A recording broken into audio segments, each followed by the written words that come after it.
Welcome to my reading of the LACERTA files, Part 2. So this is the fourth question, I believe. Have you a symbol, a special symbol, or something like that with which we can identify your kind? We have two major symbols representing our species. One, the more ancient symbol, is a blue serpent with 4 white wings on a black background. The colors have spiritual meanings for us. This symbol was used from certain parts of my society, but today it is very seldom. You humans have copied it very often in your old writings. The other symbol is a mystic being, which you would call a dragon, in the shape of a circle with 7 white stars in the middle.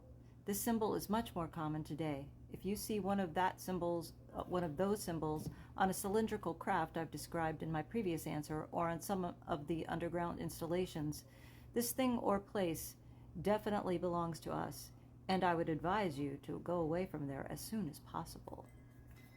Good to know. The 7 stars in this second symbol you've mentioned, do they mean the Pleiades? Answer, Pleiades? No.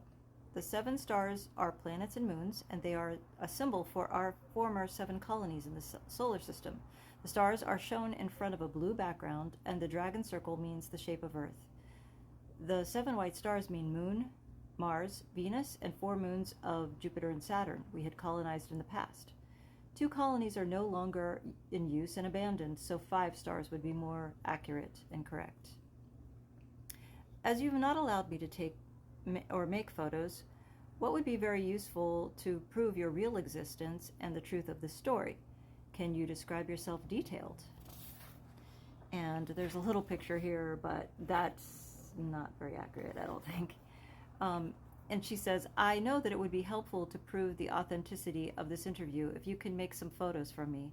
Otherwise, you humans are very skeptical. That's good for us, and for the real alien species acting secretly on this planet. So even if you had such photos, many of your kind would say that they are fraud, and that I'm just a masked human woman or something like that. That would be very offensive for me. You must understand that I can't give you permission to make photos of me or of my equipment. These have various reasons, which I do not want to discuss with you further, but one of the reasons is the keeping up of the secrecy of our existence. Another reason is more spiritual. Nevertheless, you have permission to make drawings of my look and of my equipment that I can show you later.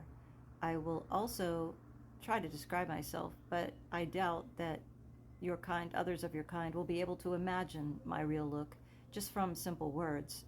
That is a bit condescending, but then she doesn't seem to have a very good view of humans, and I can't say that I blame her. Probably the ones that she was in touch with or came in contact with maybe weren't very intuitive or weren't in touch with their abilities, so I'll give her a break on that. So she says, because the automatic denial of the existence of reptilian species, and generally of intelligent species other than your own, is part of the programming of your mind. So she is correct on that. We've all been programmed to not believe in any of these things. So that's accurate. I mean, I can't, even though it sounds condescending, she's absolutely correct. We've all been programmed not to believe that any of these things exist. And I would say that probably still the majority, 25, 26 years later, don't believe that these beings exist. So, although that's starting to change, and that's good. But she tries. She says, well, I will try. Imagine the body of a normal human woman. You have at first a good imagination of my body. Like you, I have a head, 2 arms, 2 hands, 2 legs, and 2 feet, and the proportions of my body are like yours. So, in other words, humanoid. As I'm a female, I also have 2 breasts. Despite our reptile origin, we have started to give milk to our babies during the evolution process. That's very interesting. This happened around 30 million years ago, because this is the best thing to keep the young alive. Evolution had done this for your species already in the dinosaur age, and a little bit later also for ours. That means not that we are now real mammals, but the breasts of us are not as large as those of the human women, and the size of them is generally equal for every female of my kind. The external reproduction organs are for both sexes smaller than those of humans, but they are visible and they have the same function as yours, another gift of evolution to our species. My skin is mainly of a beige-green color, more pale green, and we have some patterns of brown irregular dots, each dot the size of 1 to 2 centimeters on our skin, and in our face. The patterns are different for both sexes, but females have more, especially in the lower body and the face. You can see them in my case as 2 lines over the eyebrows, crossing my forehead and at my cheek and my chin. My eyes are a little bit larger than most humans, and for this reason we can see better in the darkness, and usually dominated from the large black pupils, which are surrounded from a small bright green iris. Males have a dark green iris. The pupil is slit and can change its size from a small black line to a wide open egg-shaped oval because our retina is very light sensitive and the pupil must compare this. We have external round ears, but they are smaller and not so curved as yours, but we can hear better because our ears are more sensitive for sonic.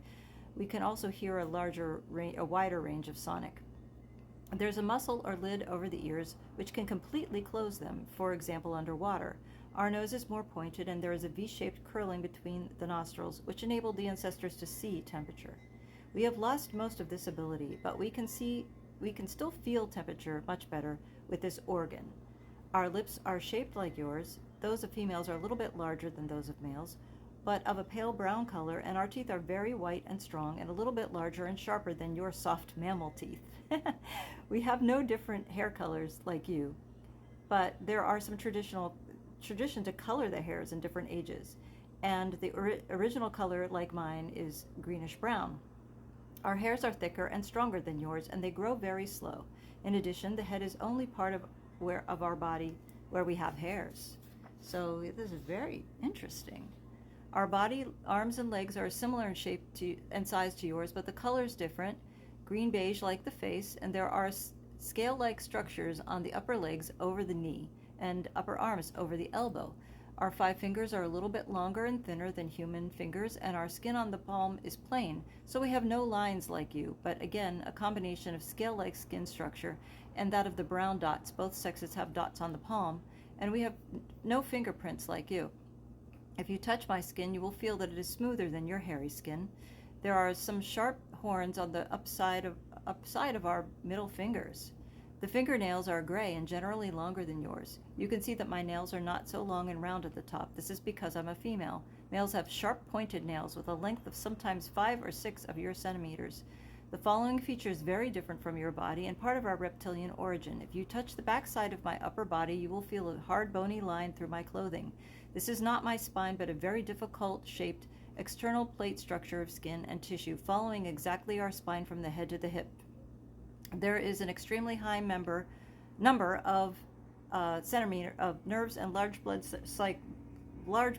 vessels in this structure and in the plates, which are around 2 or 3 centimeters long and very touch sensitive. This is the reason why we have problems to sit in chairs with a back like this chair. The main task of these small plates, besides a role in our sexuality, is to simply the regulation of our body temperature. And if we sit in natural or artificial sunlight, these plates become more blood-filled and the vessels become wider, and the sun is able to heat up our reptoid blood, which circulates through the body and through the plates for many degrees, and that gives us a great pleasure. What else is different from your kind? Oh, we have no navel, but because we were born a different way to your mammal birth. The other exterior differences from your kind are minor, and I think most not mention all but now, because most of them are not visible if we wear clothing. I hope the description of my body was detailed enough, and I would advise you to make some drawings. So I am almost out of time here. Let's see. What kind of clothing do you generally wear? I suppose this is not the way you dress normally. I know I wear this human everyday clothing only when I'm among humans. To be honest, it's not very comfortable for me to wear such tight things, and always a very unusual feeling.